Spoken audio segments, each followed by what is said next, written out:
আমি একবার জাস্ট তোমাদের বাইরের রোদটা দেখালাম, মানে বাইরে এত পরিমাণে রোদ, এই রোদে থাকাটা অসম্ভব ব্যাপার। তাই এখানে হচ্ছে এই যে দই, এই যে বাবা হচ্ছে দই এনেছে, টক দই। আমাদের না এই বাড়িতে আবার প্যাকেটের দইটা খুব কম খায়। এই টক দই দিয়ে হচ্ছে এখন লস্যি হবে।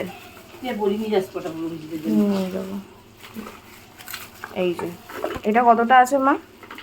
এই যে 1 কেজি টক দই, এটাতে লস্যি হবে। কিছুক্ষণ আগে তোমাদেরকে দেখালাম যে প্যাকেটের দই আমাদের খাওয়া অত হয় না। এখন দিদি দেখছি এই যে মেট্রোর এই দইটা নিয়ে এসেছে, তা মা বললো যে এইটা দিয়েই লস্যি কর, তো এটা দিয়েই লস্যি করব।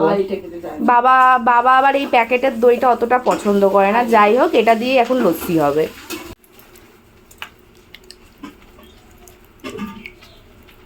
এই যে আমার লস্যি রেডি। এই গরমে এরকম ঠান্ডা ঠান্ডা লস্যি বেশি ভালো লাগে। আমি ওপর থেকে একটু গন্ধরাজ লেবু একটু কুড়িয়ে দিয়েছি। এই যে এই হচ্ছে লস্যি আমার রেডি। এবার সবার কাছে নিয়ে যাচ্ছি, সবাইকে দেবো।